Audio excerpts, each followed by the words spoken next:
Chapter 9. It. Meg rushed at the man imprisoned in the column, but as she reached what seemed to be the open door, she was hurled back as though she had crashed into a brick wall. Calvin caught her. "It's just transparent like glass this time," he told her. "We can't go through it." Meg was so sick and dizzy from the impact that she could not answer. For a moment she was afraid that she would throw up or faint. Charles Wallace laughed again, the laugh that was not his own, and it was this that saved her, for once more anger overcame her pain and fear. Charles Wallace, her own, real, dear Charles Wallace, never laughed at her when she hurt herself. Instead, his arms would go quickly around her neck, and he would press his soft cheek against hers in a loving comfort. But the demon Charles Wallace snickered. She turned away from him and looked again at the man in the column. "Oh, Father," she whispered longingly. But the man in the column did not move to look at her. The horn-rimmed glasses, which always seemed so much a part of him, were gone, and the expression of his eyes was turned inward, as though he were deep in thought. He had grown a beard, and the silky brown was shot with grey. His hair, too, had not been cut. It wasn't just the overlong hair of the man in the snapshot at Cape Canaveral. It was pushed back from his high forehead and fell softly almost to his shoulders, so that he looked like someone in another century, or a shipwrecked sailor. But there was no question, despite the change in him, that he was her father, her own beloved father. "My, he looks like a mess, doesn't he?" Charles Wallace said, and sniggered. Meg swung on him with a sick rage. "Charles! That's Father! Father!" "So what?" Meg turned away from him and held out her arms to the man in the column. "He doesn't see us, Meg," Calvin said gently. "Why? Why?" "I think it's sort of like those little peepholes they have in apartments, in the front doors," Calvin explained. "You know, from inside you can look through and see everything. And from outside you can't see anything at all. We can see him, but he can't see us." "Charles," Meg pleaded, "let me into Father." "Why?" Charles asked placidly. Meg remembered that when they were in the room with the man with red eyes, she had knocked Charles Wallace back into himself when she tackled him, and his head cracked the floor. So she hurled herself at him, but before she could reach him, his fist shot out and he punched her hard in the stomach. She gasped for breath. Sickly, she turned away from her brother, back to the transparent wall. There was the cell. There was the column with her father inside. Although she could see him, although she was almost close enough to touch him, he seemed farther away than he had been when she had pointed him out to Calvin on the picture on the piano. He stood there quietly as though frozen in a column of ice, an expression of suffering and endurance on his face that pierced into her heart like an arrow. "You say you want to help Father?" Charles Wallace's voice came from behind her, with no emotion whatsoever. "Yes. Don't you?" Meg demanded, swinging around and glaring at him. "But of course, that is why we are here." "Then what do we do?" Meg tried to keep the franticness out of her voice, trying to sound as drained of feeling as Charles, but nevertheless ending on a squeak. "You must do as I have done, and go into it," Charles said. "No." "I can see you don't really want to save Father." "How will my being a zombie save Father?" "You will just have to take my word for it, Margaret," came the cold, flat voice from Charles Wallace. "It wants you, and it will get you. Don't forget that I, too, am part of it now. You know I wouldn't have done it if it weren't the right thing to do." "Calvin," Meg asked in agony, "will it really save Father?" But Calvin was paying no attention to her. He seemed to be concentrating with all his power on Charles Wallace. He stared into the pale blue that was all that was left of Charles Wallace's eyes. "And, for thou wast a spirit too delicate to act her earthly and abhorred commands, she did confine thee into a cloven pine," he whispered, and Meg recognized Mrs. Hugh's words to him. For a moment, Charles Wallace seemed to listen. Then he shrugged and turned away. Calvin followed him, trying to keep his eyes focused on Charles's. "If you want a witch, Charles," he said, "it's the witch, not Our Lady's. Good thing I had the Tempest at school this year, isn't it, Charles? It was the witch who put Ariel into the cloven pine, wasn't it? Charles Walsh's voice seemed to come from a great distance. Stop staring at me. Breathing quickly with excitement, Calvin continued to pin Charles Walsh with a stare. You're like Ariel in the cloven pine, Charles, and I can let you out. Look at me, Charles. Come back to us. Again the shudder went through Charles Walsh. Calvin's intense voice said at him, Come back, Charles. Come back to us. Again Charles shuddered, and then it was as though an invisible hand had smacked against his chest and knocked him to the ground, and the stare with which Calvin had held him was broken. Charles sat there on the floor of the corridor whimpering. Not a small boy's sound, but a fearful, animal noise. Calvin. Meg turned on him, clasping her hands intensely. Try to get to Father. Calvin shook his head. Charles almost came out. I almost did it.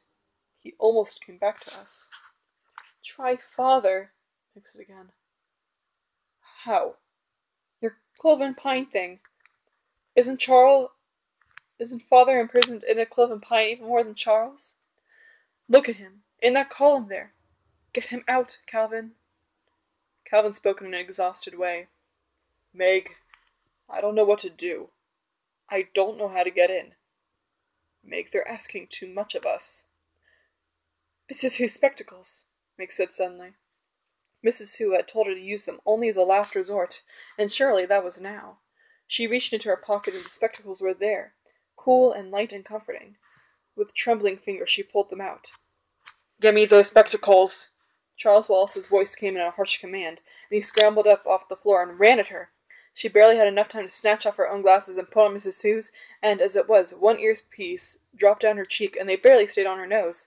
As Charles Walsh lunged at her, she flung herself against the transparent door, and she was through it. She was in the cell with the imprisoning column that held her father. With trembling fingers, she straightened Mrs. Hu's glasses and put her own in her pocket. Give them to me, came Charles Walsh's menacing voice, and he was in the cell with her, with Calvin on the outside pounding frantically to get in. Meg kicked at Charles Walsh and ran at the column. She felt as though she were going through something dark and cold, but she was through. Father! She cried, and she was in his arms. This was the moment for which she had been waiting, not only since Mrs. Witch whisked them off on their journeys, but during the long months and years before, when the letters had stopped coming, when people made remarks about Charles Walsh, when Mrs. Murray showed a rare flash of loneliness or grief. This was the moment that meant now and forever everything would be all right. As she pressed against her father, all was forgotten except joy. There was only the peace and comfort of leaning against him, the wonder of the protecting circle of his arms, the feeling of complete reassurance and safety that his presence always gave her. Her voice broke on a happy sob. Oh, Father! Oh, Father! Meg! He cried in glad surprise. Meg, what are you doing here? Where is your mother? Where are the boys? She looked out of the column, and there was Charles Walsh in the cell, an alien expression distorting his face. She turned back to her father. There was no more time for a greeting, for joy, for explanations. We have to go to Charles Walsh, she said, her voice tense. Quickly. Her father's hands were moving gropingly over her face, and as she felt the touch of his strong, gentle fingers, she realized with a flooding of horror that she could see him, and that she could see Charles in the cell, and Calvin in the corridor, but her father could not see them, could not see her. She looked at him in panic, but his eyes were the same steady blue that she remembered. She moved her hand brusquely across his line of vision, but he did not blink. Father! She cried. Father, can't you see me? His arms went around her again in a comforting, reassuring gesture. No, Meg. But Father, I can see you. Her voice trailed off. Suddenly, she shoved Mrs. Hu's glasses down her nose and peered over them, and immediately she was in complete and utter darkness. She snatched them off her face and thrust them at her father. Here! His fingers closed about the spectacles. Darling, he said. I'm afraid your glasses won't help. But they're not They're Mrs. Hu's. They aren't mine, she explained, not realizing that her words would sound like complete gibberish to him. Please try them, Father. Please! She waited while she felt him fumbling in the dark. Can you see now? Can you see now, Father? Yes, he said. Yes, the wall's transparent now. How extraordinary! I could almost see the atoms rearranging. His voice had its old, familiar sound of excitement and discovery. It was the way he sounded sometimes when he came home from his laboratory after a good day and began to tell his wife about his work. Then he cried out, Charles! Charles Wallace! And then, Meg, what's happened to him? What's wrong? That is Charles, isn't it? It has him, Father, she explained tensely. He's gone into it. Father, we have to help him. For a long moment Mr. Murray was silent. The silence was filled with the words he was thinking and would not speak out loud to his daughter. Then he said, Meg, I'm in prison here. I have been for. Father, these walls, you can go through them. I came through the column to get into you. It was Mrs. Hu's glasses. Mr. Murray did not stop to ask who Mrs. Hu was. He slapped his hand against the translucent column. It seemed solid enough.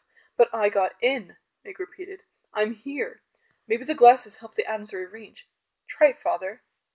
She waited, breathlessly, and after a moment she realized that she was alone in the column. She put out her hands in the darkness and felt its smooth surface curving about her on all sides. She seemed utterly alone, with silence and darkness impenetrable forever.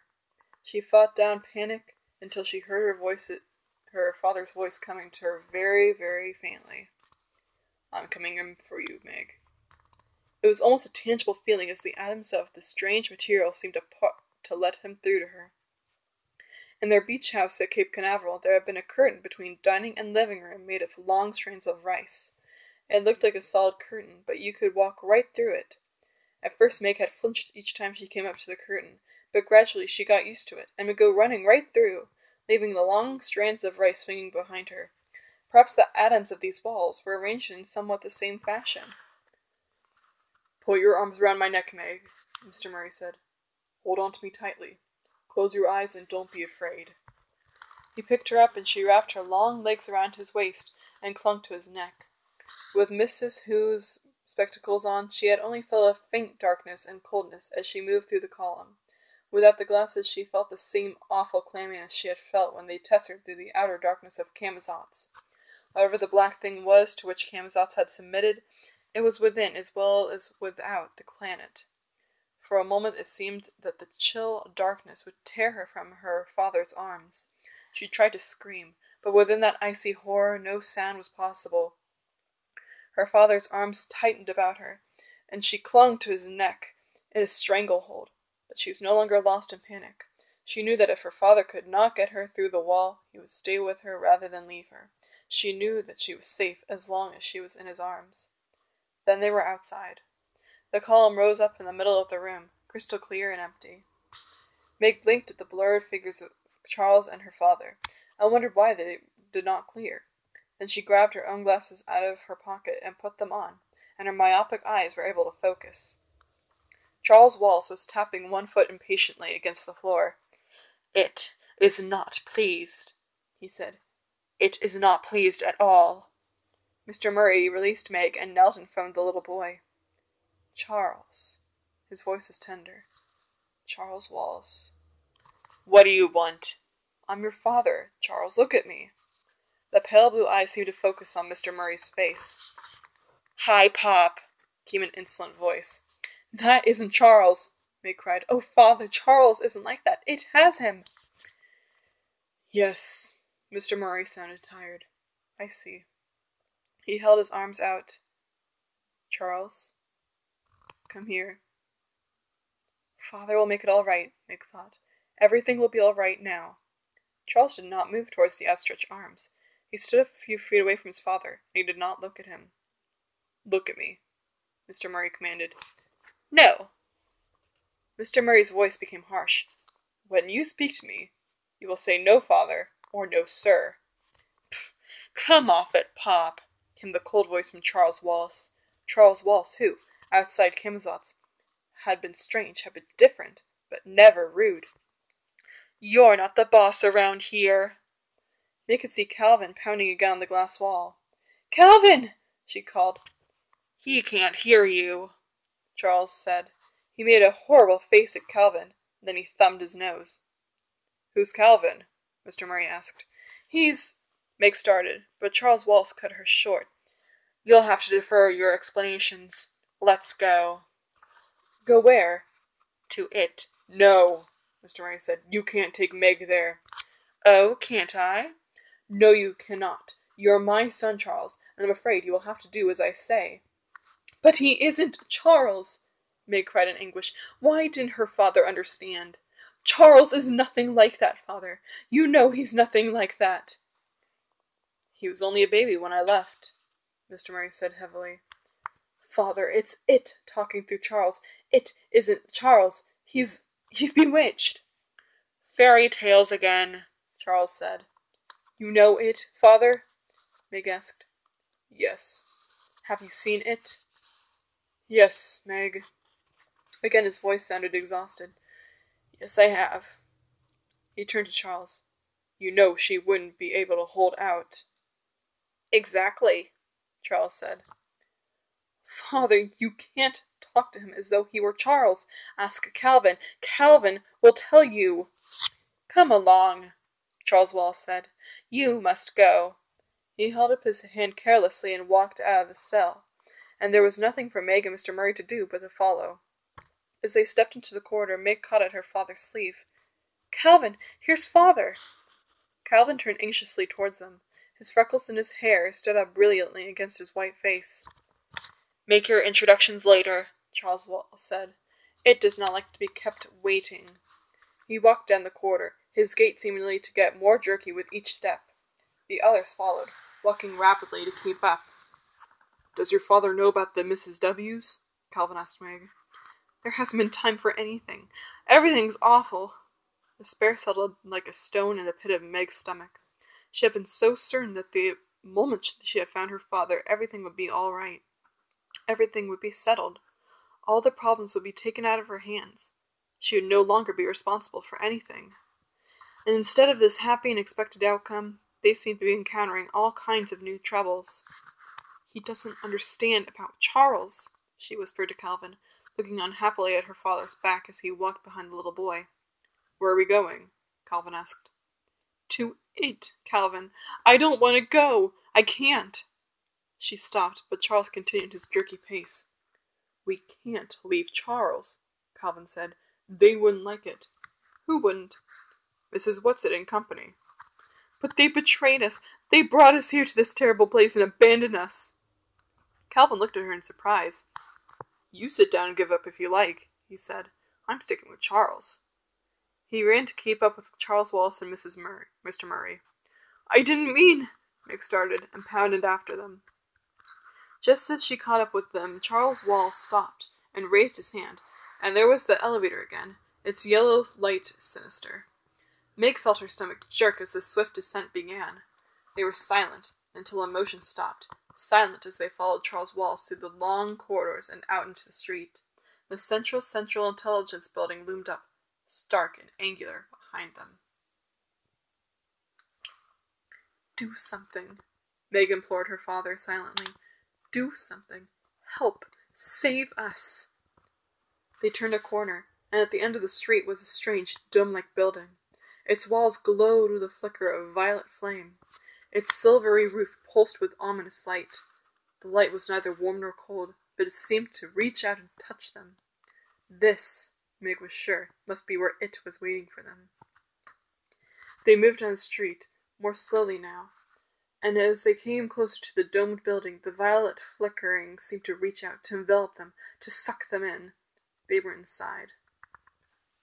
Meg could feel a rhythmical pulsing. It was a pulsing not only about her, but in her as well, as though the rhythm of her heart and lungs were no longer her own, but was being worked by some outside force.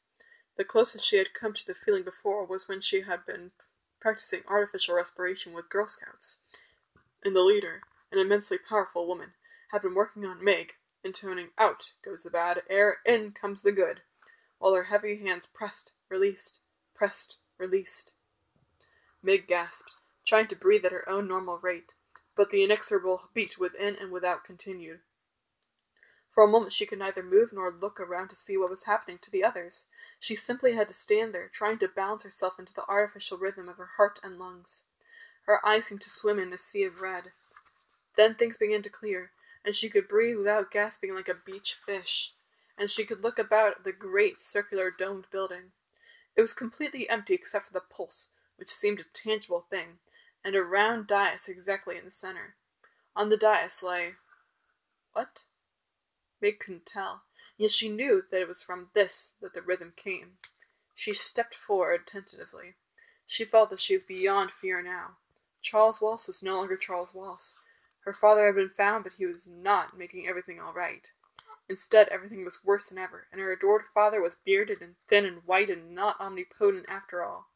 No matter what happened next, things could not be more terrible or frightening than they already were. Oh, couldn't they? As she continued to step slowly forward, at last she realized what the thing on the dais was. It was a brain. A disembodied brain. An oversized brain, just enough larger than normal to be completely revolting and terrifying. A living brain. A brain that pulsed and quivered, that seized and commanded. No wonder the brain was called It. It was the most horrible, the most repellent thing she had ever seen. Far more nauseating than anything she had ever imagined with her conscious mind, or that she had ever been tormented with in her most terrible nightmares. But as she had felt she was beyond fear, so now she was beyond screaming. She looked at Charles Walsh, and he stood there, turned toward It, his jaw hanging slightly loose, his vacant eyes slowly twirled. Oh yes, things could always be worse. These twirling eyes within Charles Walsh's soft round face made Meg icy cold inside and out. She looked away from Charles Walsh and at her father. Her father stood there with Mrs. Hugh's glasses still perched on his nose. Did he remember that he had them on? And he shouted to Calvin, "Don't give in!" "I won't! Help Meg!" Calvin yelled back.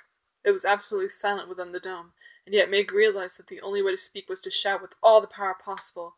For everywhere she looked, everywhere she turned, was the rhythm, and as it continued to control the diastole and the diastole of her heart, the intake and outlet of her breath, the red miasma began to creep before her eyes again, and she was afraid that she was going to lose consciousness, and if she did that she would be completely in the power of It.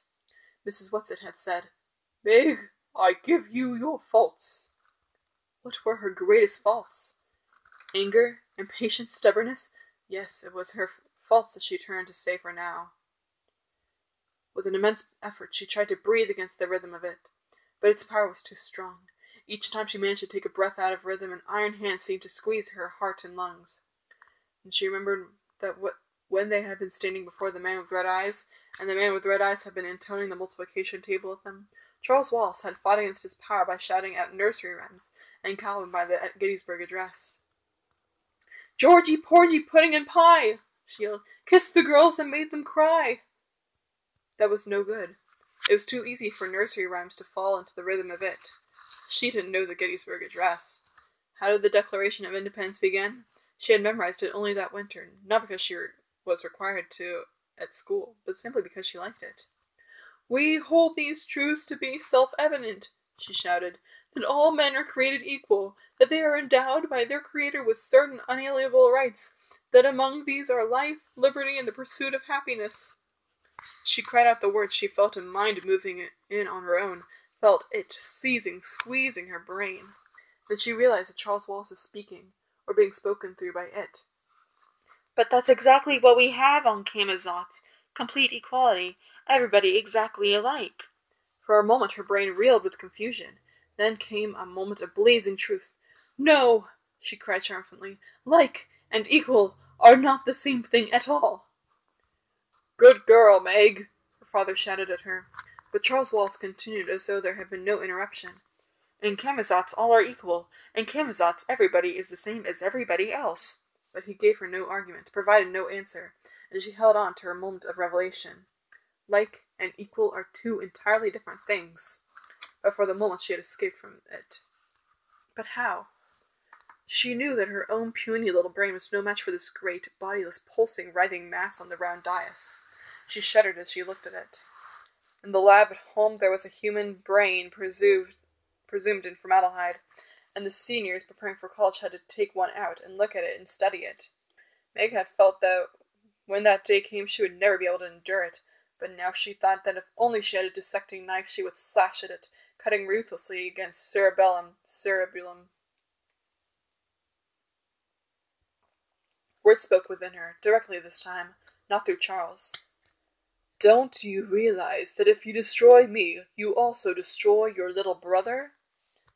If that great brain were cut, or crushed, would every mind under its control on Camazotz die too? Charles Walsh, and the man with red eyes, and the man who ran the #1 spelling machine on the 2nd grade level, and all the children playing ball and skipping rope, and all the mothers and all the men and the women going in and out of the buildings? Was their life completely dependent on it? Were they beyond all possibility of salvation? She felt the brain reaching at her again, and she let her stubborn control slip. Red fog glazed her eyes. Faintly she heard her father's voice, though she knew he was shouting at the top of his lungs.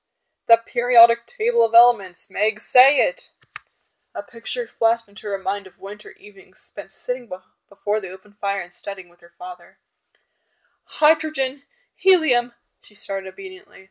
"Keep them in their proper atomic order. What next?" She knew it. Yes, lithium, beryllium, boron, carbon, nitrogen, oxygen, fluorine. She shouted the words at her father, turned away from it. Neon, sodium, magnesium, aluminum, silicon, phosphorus. "Too rhythmical," her father shouted. "What's the square root of 5? For a moment she was able to concentrate. "Rack your brains, May. Don't let it rack them. The square root of 5 is 2.236, she cried triumphantly, because 2.236 times 2.236 equals 5. "What's the square root of 7? "The square root of 7 is—" She broke off. She wasn't holding out. It was getting at her, and she couldn't concentrate, not even on math, and soon she, too, would be absorbed in it. She would be an it. "Tesser, sir!" she heard Calvin's voice through the red darkness. "Tesser!" She felt her father grab her by the wrist. There was a terrible jerk that seemed to break every bone in her body. Then the dark nothing of Tessering. If Tessering with Mrs. Whatsit, Mrs. Sue, and Mrs. Witch had a strange and fearful experience, it was nothing like Tessering with her father.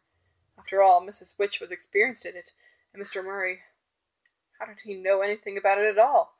Meg felt that she was being torn apart by a whirlwind. She was lost in an agony of pain that finally dissolved into the darkness of complete unconsciousness.